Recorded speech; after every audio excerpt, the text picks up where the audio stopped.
Hi, everyone. I'm Nyah Mathis. I'm with the founder of Perfect Apparel, and we're here at Perfect Apparel. I'm just going to ask him a couple questions today about how he got things started, where he wants things to go, and wherever the interview takes us.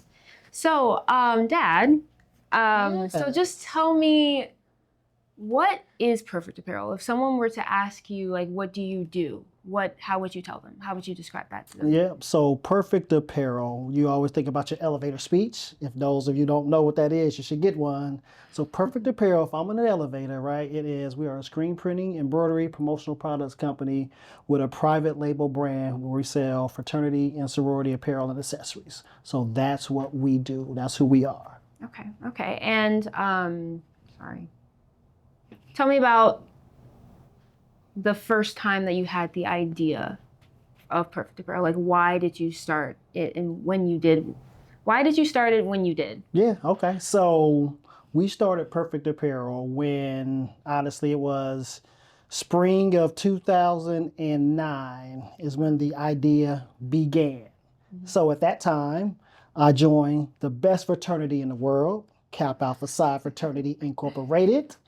And I'm here located in Indianapolis, Indiana. And at that point in time, when you are fresh across those sands, the first thing you want to do is kind of wear your letters across your chest. And there was no place in Indiana nor close where we can actually go and buy apparel. So that's where the spark started on, hey, that might be something that I need to, cover the market with and able to have people in the Indianapolis area and the Midwest to be able to go and buy some apparel for their organizations. So that's where it started.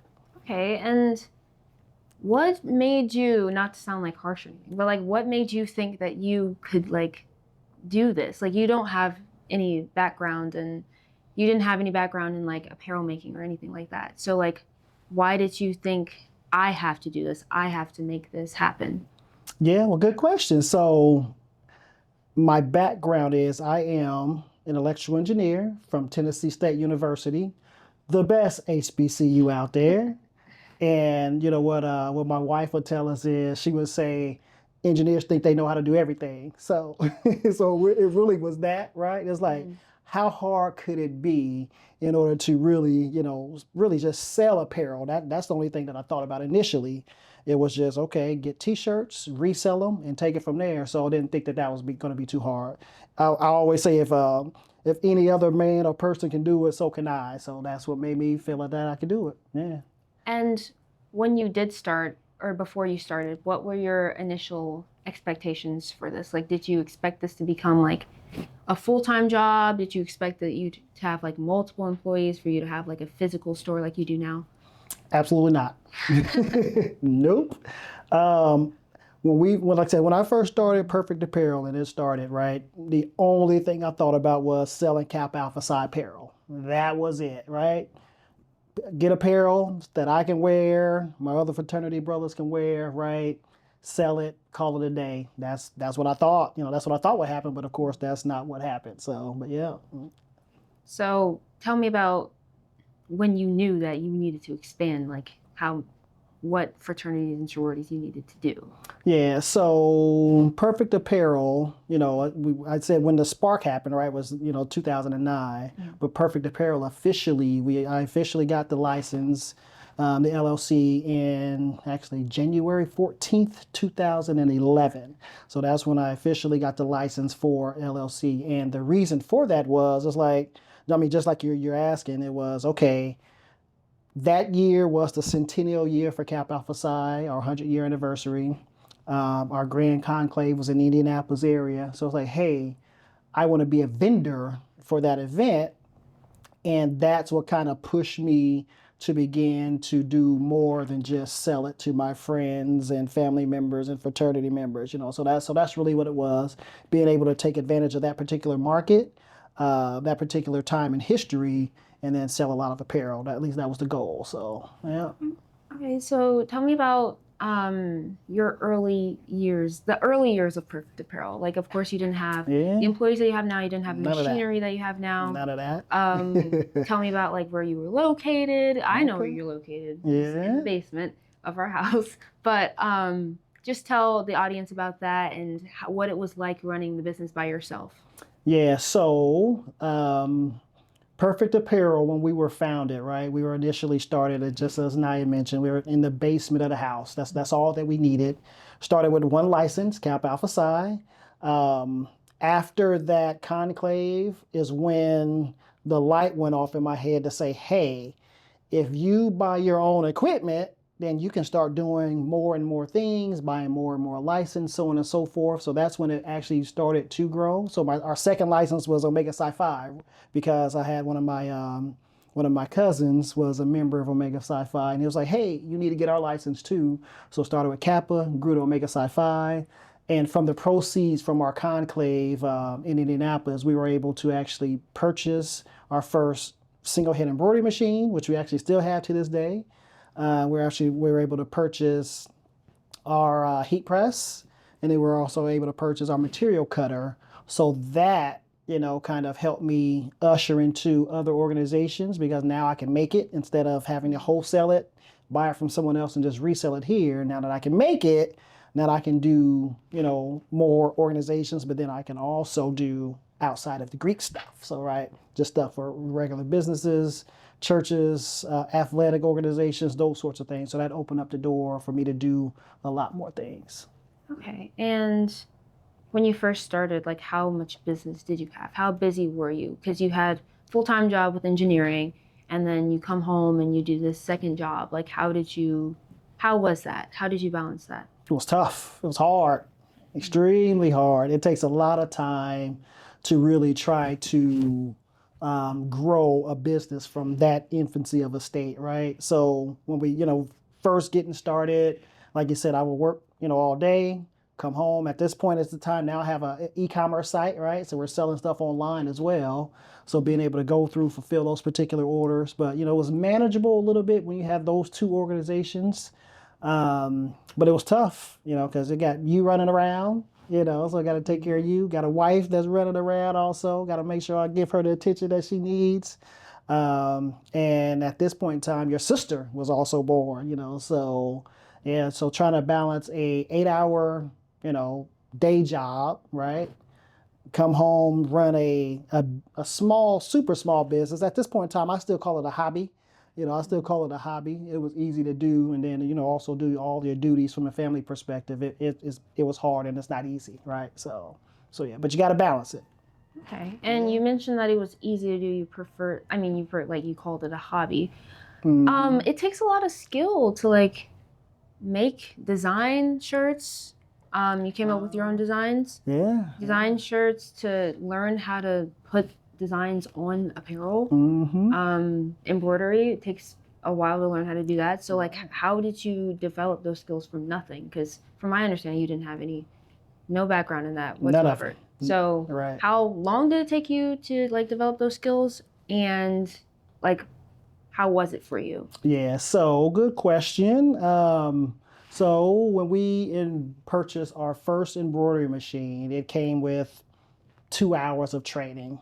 Never embroidered anything in my life as far as the hardware. Never ran any embroidery software. Like you said, never had to do any Adobe Illustrator artwork. None of that stuff. So all of that was new to me. But took that training. And the way that you master that is just practice, right? You just go repeat, rinse and repeat. Keep going until you actually master it. And to be honest with you, learning embroidery is not hard. The machine actually does the majority of the work. You got to do the setup. You got to make sure that it's hooped correctly so it's not crooked, all that good stuff. But once you press start, the machine and the software kind of does it all. And then you begin to know and understand the help that you need as far as digitizers for software, working with, I think early on to even create our logo, right? Working with outside designers to do those sort of things. But I learned Illustrator just from practicing. Never had a day of Illustrator training in my life. And again, I take that back to being an engineer from Tennessee State University. They prepared me well, so I was able to adapt. Okay. And you mentioned your logo. Yeah. Perfect Apparel. I'm just curious, like how did that name come about? Okay. Like what? I guess it's kind of self-explanatory, but I want to hear it. How would you describe how that name came about? Okay, so usually with every business name, there's a hidden meaning and message behind that. So with our fraternity, which is, Kappa Alpha Psi Fraternity Incorporated, right?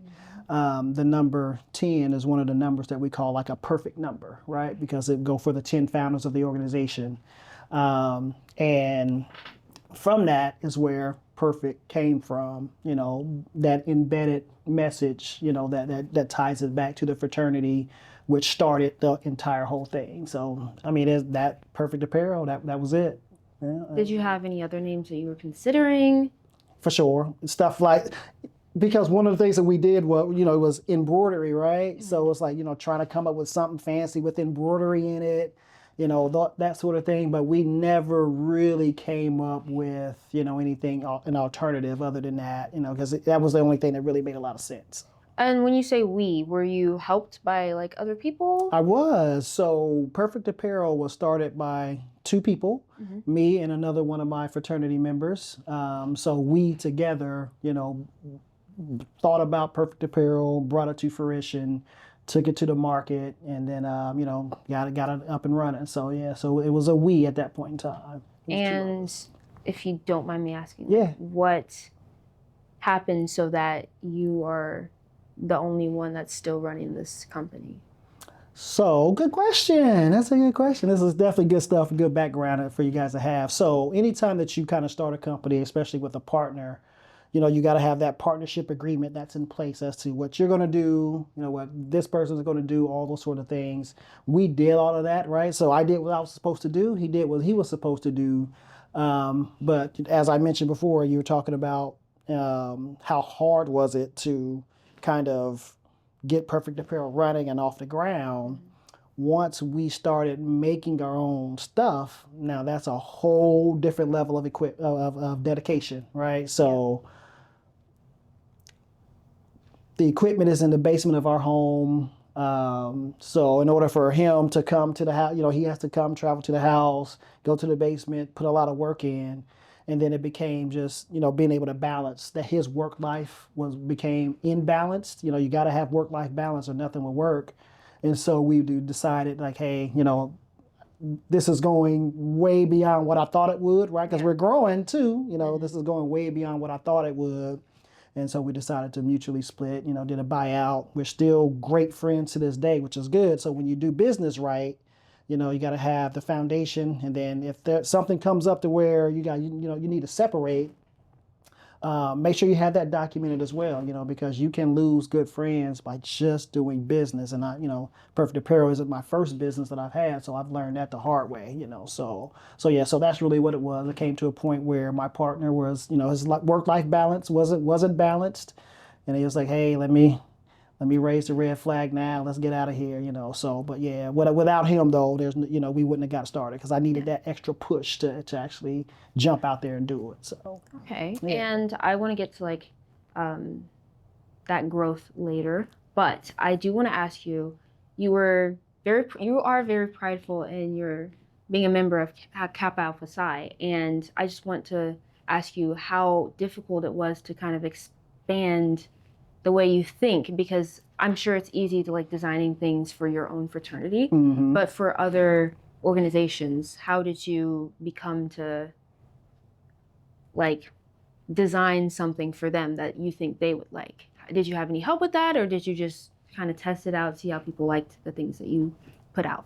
Yeah, so a lot of times and a lot of designs are really we'll say traditional, right? So you'll do your 3 Greek letters, you'll do your founding year shirts. But the things that are more unique to us, what I wanted to do was I always, at that point in time, right, I started with a design for Kappa Alpha Psi. And then I said, okay, for instance, Omega Psi Phi, how would this design translate to that? So if this is the Kappa design, what would the equivalent Omega design look like? And we tried to make a family of designs. But then also, as I mentioned before, right, for Omega specifically, my cousin, he was very active in helping me come up with designs as well, because he's a member of that organization.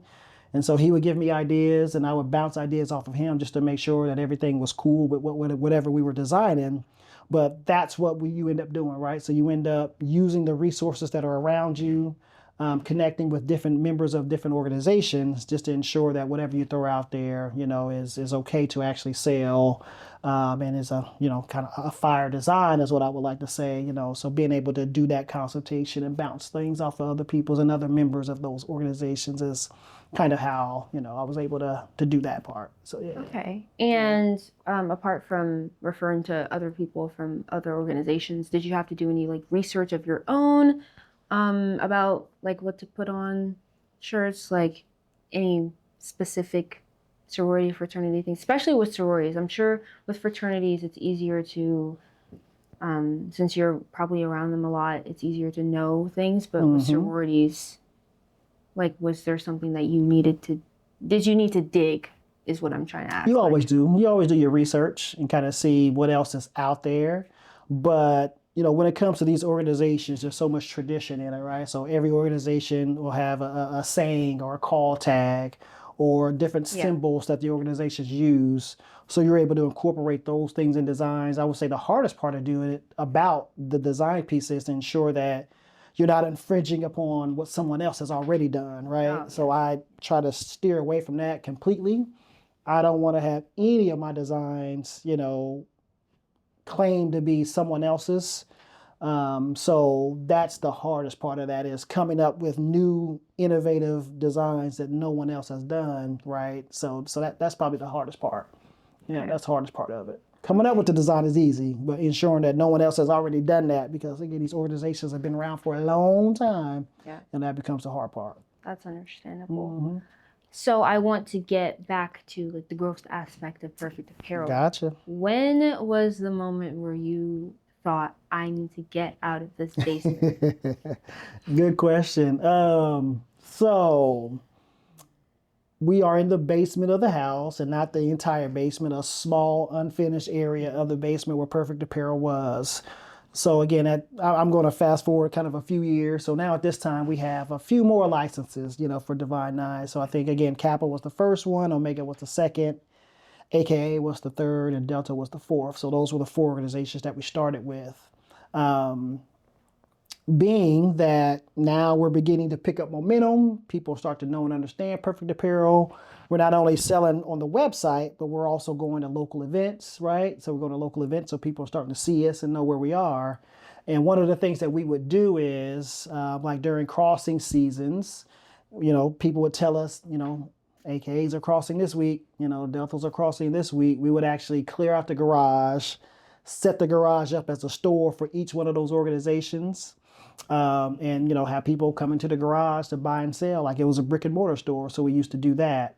Now, when I knew I had to get this thing out of the basement is when, during some of those seasons, before we set up the garage, you'll get a knock at the door, and it's 15 college students wanting to shop at Perfect Apparel. So like, or somebody driving from Ohio through Indiana coming to your house, be like, hey, is this Perfect Apparel? Like, okay, we picking up some momentum. People starting to know who we are. And then also just from a volume perspective, right? So I do have a website, and the volume is now beginning to creep up to where, to me, it's not a hobby anymore. Like, okay, I either got to step this thing up, or I got to shut this thing down. Got to make a decision on what we do. But that was when, I made that decision, because, when we would have a bunch of people coming to the house that we didn't know or didn't expect. And then also when the volume started to go up to where it became, because if you're a one-man army that time, then your quality or your turn time begins to slow down. I didn't want any of that to happen. So at that point, I had to make a critical decision on what I wanted to do going forward. So that's when I, made a decision to, kind of push it and go forward with it. Okay. And did you have, with all this traffic coming to our house, did you have any like conflicts with that? Because we're in like a residential neighborhood, and that's not really what happens there. So was that a factor? Like disruption, was that a factor in why you decided to move? So we never received any negative feedback from the community or organization, from the. Okay, I was just curious. Yeah, so we didn't ever see any of that. But believe me, Starla and I, your mom, we talked about somebody might think we selling some we shouldn't be selling at this house, because we get people knocking at the door all the time. Like, okay, we got to do something different, but nah, it was we never had that conflict. Okay. Yeah. Tell me about the process of finding your first location. It was tough. It took I would say about 2 years before we actually found our first brick and mortar location, right? So one of the things that we consider that you should also consider, right, if you're ever thinking about starting your own business, is the location of where that is. So having small kids, you and your sister in school, we wanted to make sure we weren't too far away from your school system. This point in time too, again, your mother, she's still working as a nurse at the hospital, so I want to make sure we weren't too far away from our community. So that was the big piece about it, trying to make sure weren't too far away. So there were places, you think about going to work every single day. You don't want to go way to the east side, in order to go to work every day. So we kind of restricted ourselves based upon that. And then, from there, we just had to find the right location and kind of work with us from a size perspective. And then also kind of from a quasi, storefront perspective. But yeah, that's, those were the things that we thought about when we tried to find a location, right? We didn't want any place that was way too big, was way too small, had to be perfect. We wanted natural light. So the place that we found actually had the front of the place, had a whole bunch of light. We didn't want to be in a retail location. So we, looking at being more in an industrial space because we had industrial equipment that we needed to work with. So all those played a factor too. So. Okay, and what was the adjustment like when you finally moved out into a brick and mortar shop? Adjustment. How is it different? Personally or the business wise? Both. Okay. So from the personal side, at this point in time, I am still working a full-time job, right? So one of the, I won't mention the organization, but very high level within one of the organizations. So I had to make a decision. Am I going to press my luck, right? Bet on myself? Or if I'm going to just stay comfortable in a corporate environment and, just be comfortable. And so the decision that I made was to, let go of the job that I had in order to go 100% full time with Perfect Apparel, right? So that was a big decision, a big risk. But to be honest with you, the risk was worth it, right? Because again, I'm looking at your little face and your sister's little face, and part of me said, okay, I'm doing this from a legacy perspective, teaching my family how to own their own business, run their own business. If you really know about corporate America, right, you can make a great living in corporate America, but making that generational wealth is hard to do there. So I wanted to gamble on myself to make generational wealth. So that's from the personal side. On the business side, man, once we got the brick and mortar, business just blew up ridiculously. It was crazy, so most people, don't want to come to your house in order to buy things, right? And then once we got a brick and mortar location, everything opened up, right? So we got more licenses. Now we're doing, again, more than just Greek stuff, screenprinting, embroidery, promotional products. And now we got the business side happening. And it was a big transition. At this point, when we opened up our first brick and mortar, 2017, we still had the one single head embroidery machine. And probably within a month, we said, nope, this is not going to work. So we had to go out and start buying multiple embroidery machines in order to keep up, with the demand. So, but it was fun, though. It was worth it. It was fun. And by now, you would have had to hire more people. Just tell me about that, since you've been so used to working on your own with this business. How was it entrusting other people to, just embody your brand? That makes sense. So the first person that I quote unquote hired was your mom. So she actually joined Perfect Apparel full time in about March of 2018. So I think we opened up our building in October 2017, and then she joined the company full time, left her nursing career to kind of join us in that next year. So that was the first person. So. And that was a blessing, right? Man, Starla, I love you, because she actually gave up her career, which she was extremely good at, in order to help me with my dreams, right? She never thought herself doing, selling clothes or whatever the case may be, but she actually gave up her career because she saw that potential in what we were doing. And then she also understood the legacy and what we were trying to do. And again, to allow you guys to kind of see us, build a company. So that was easy. So she shared my passion. So she shared my passion with growing the business. And I think once we've hired our first employee outside of the two of us, maybe a couple months after that. So it was three of us for quite a while before we actually had to hire more people. So, and that person, actually was one of our customers. She came into the shop. She's still with us to this day. Like, hey, I'm looking for a job, and we loved her personality, and it was a good mix and a good match for us. So yeah. Okay, and there's a difference between teaching yourself about everything and training yourself on the equipment. How was it teaching someone else? That was easy too, for me, right? I'm an engineer from Tennessee State. It was easy. Oh, okay. I pressed the easy button. But no, no, for real though, it's like one of the things that you learn as an engineer is process and process control and those sorts of things. So I was able to translate a lot of the things that I learned, in my engineering career to the embroidery manufacturing space. And then so being able to actually teach people those sorts of things was relatively easy to me. So I'm also a Six Sigma black belt, hopefully you guys know what that is. So being able to do those things was relatively easy for me because it's something that I've been doing for quite some time, actually teaching and training, that sort of thing. So that comes along with the territory. So wasn't that hard for me. Okay. Yeah. And I know you touched on this a little bit before, but in addition to your engineering background, how has your background as like a Divine Nine member shaped how you operate Perfect Apparel? Let me think about that one. So, I mean, as a Divine Nine member, I don't think it really impacts how we operate as a company. Mm-hmm. But what it does is it just allows you to have more insight into the culture of every Divine Nine, right? Again, I'm not a member of any other one, but you get an understanding of the culture of everyone else. So I think that allows us to be able to understand what type of designs to have, what type of events to actually go out to vend at, right? Just tapping into the culture. That's how that helps being a member. So, but that's about the only way it helps you from that perspective. It helps you networking.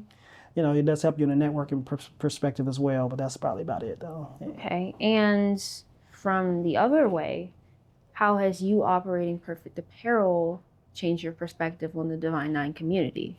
Has it at all? No, not really.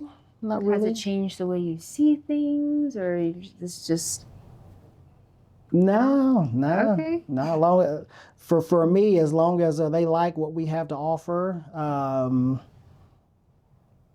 that's what works for me. But you do get a chance to learn more about those organizations, the community service stuff that they do, and those types of programs. And then that also can help you, right, shape what you do when you do it, what type of designs you have, again, how to engage them, that sort of thing. But no, not really. Nothing outside of that, though. Okay. And sort of shifting gears. Okay. How has it been to, watch this company grow? What does that mean to you, and what has that experience been like to you? Yeah, so good question. So this one, it's been beautiful actually to watch Perfect Apparel grow from a probably 50 square foot space in the basement of our house to a 4,000 square foot facility that we're in today. The thing with it is, and I said it earlier, it's legacy, right? It's being able to start a business, being able to hire employees, full-time, part-time, internships, right? You're interning with us this summer, impacting other people's lives, that was all a part also of why we wanted to start the business, right? It wasn't just for helping us. It was to be able to impact our community, the people around us, again, to hire, we provide healthcare, 401k, all that sort of stuff. We wanted to make sure we took care of our people. And so it's been beautiful. It's been a good thing to actually see it grow.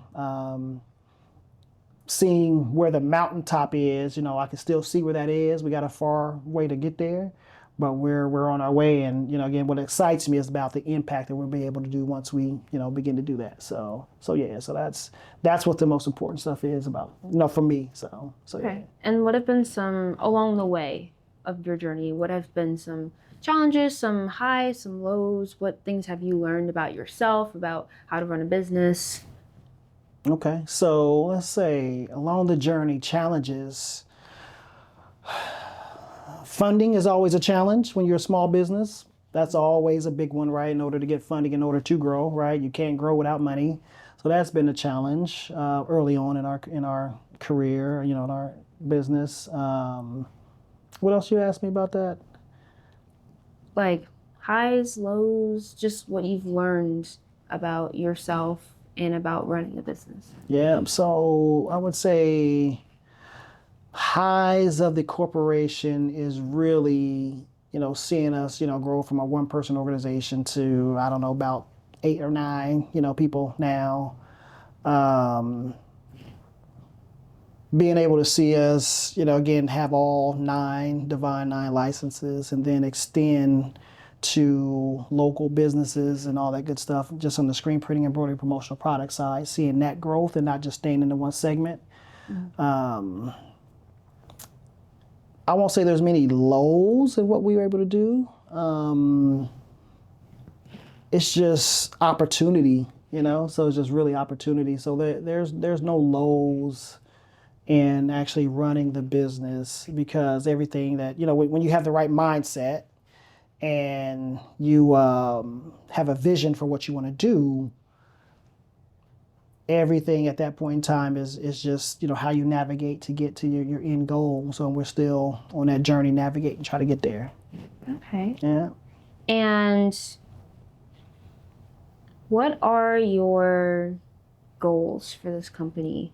Where do you see yourself going, if that makes sense? Okay, yeah, good question. So Perfect Apparel, right? So we've been in existence now for about 14 years. There's 2 sides of our business currently, right? We got the Greek side and we have the screen printing, embroidery, promotional product side that does a little bit of everything. So I'll talk about both sides. Okay. So on the Greek side of the business, where we see ourselves going at this point in time is actually getting into more of the wholesale side of the business. There's a lot of opportunity in that particular space. So you begin to try to understand how to increase your market and what you're doing. Then also, we want to be more innovative also on the Greek side of the business. So doing things that other organizations are not doing, getting out to having a strategy to be actually at, every grand conclave you can actually be at, right? So actually being out, touching the people. So that's where I see that side of the business going. Then on the general screen printing, embroidery, promotional product side, where I see that is where a lot of the growth is, because there's a lot of companies that you can use our service, right? If you have a business, you need promotional products, whether that's a shirt, whether that's a pen, whether that's a tablecloth, for your table. We provide all of those things. So on the business side is where we need to do a lot more marketing, right? You guys hopefully haven't seen us do a lot more social media marketing, because we have now made that a specific target to increase, everything that we do. So we're doing more social media stuff. But yeah, doing a lot more marketing, getting out there, getting more accounts, diversifying everything that we do is kind of where, I see Perfect Apparel going next. Just continuing to grow as we've been growing up to this point and getting better, from a process perspective, and then also trying to hire the best people that we can as well. Okay. And since you mentioned marketing and everything, how has it been adjusting to the way that things are distributed? Because when you first started, there were apps like, Instagram, but it wasn't as big and it didn't reach as many people as it does now. Mm-hmm. So how has it been adjusting and catering your marketing to different audiences as time goes on? Yep. So that was it was tough for us initially because I wasn't really raised in the social media world growing up. You know, I'm a private person too, so you know, I kind of was a little private. But one of the things you can't do is kind of think back and say, okay, I wish I would have done this way back when. So sometimes I think about that. Like if I would have started social media back in 2011, there's no telling where we would be. But you just got to start where you are today. So again, as I mentioned before, we made a conscious effort to do that. And when you don't know those particular platforms or apps, you know, you're able to hire and partner with people that actually do. So those are things that we've done, you know, hiring, you know, social media, you know, companies to work with us, working with the younger people in our organization to kind of help us with, you know, TikTok and Instagram and all those sort of good things. So it's using your resources, right? So being able to actually use your resources with, you know, in order to help your business grow. So not hard to do, but you just got to make a strategic decision to kind of make that a priority, and we made that a priority. So, okay. And sort of wrapping things up, I just want to ask, based on your everything that you've gone through, your background, your experience, everything, what advice, if someone in the audience, someone's watching that wants to start their own business or is thinking about business ideas, things like that, what advice would you give them today? Okay, good question. So my advice to you out there, again, if you're thinking about starting your own business, is you got to really understand what is your end goal. What is your end goal, right? So, you know, my end goal when I first started was just to sell Cap Alpha Psi apparel. That was it. The goal line quickly moved once I mastered that. So you got to understand kind of what your end goal is. You know, is this something that's just a hobby that you want to do, right? You know, just make stuff for fun, sell it to people, sell it to your kids' schools, your kids' athletic teams, or is it something that you actually want to take full steam ahead? You know, so it's one of those things where I was talking to one of our employees, you know, the other day. It was like, do you want to make just an extra $500 a month, or do you want to make $5 million a year? And then once you understand your goal, then that will help you navigate the path that you have to go down as far as whether you're starting a business, whether you take it out of the house, whether it's e-commerce only, whether you do brick and mortar.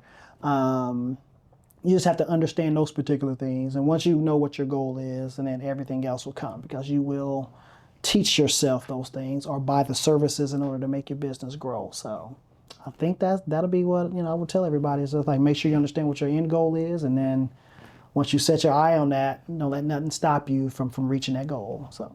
Okay. And is there anything that any additional thing that you want to touch upon, or something that I missed, something you want to expand on? I think so. I think we're pretty good. So, you know, I just want to thank the audience for one, right? Thank you for doing my first formal, you know, interview of Perfect Apparel. Yeah, so I think that's pretty much about it. I don't got nothing else. So I'm sure we'll sit down and do this again, you know, as we continue to grow. So. Okay, well, thank you guys for watching. Thank you for answering my questions. Absolutely. And I hope that a lot of things were learned, a lot of things were revealed, and yeah, thank you so much. All right.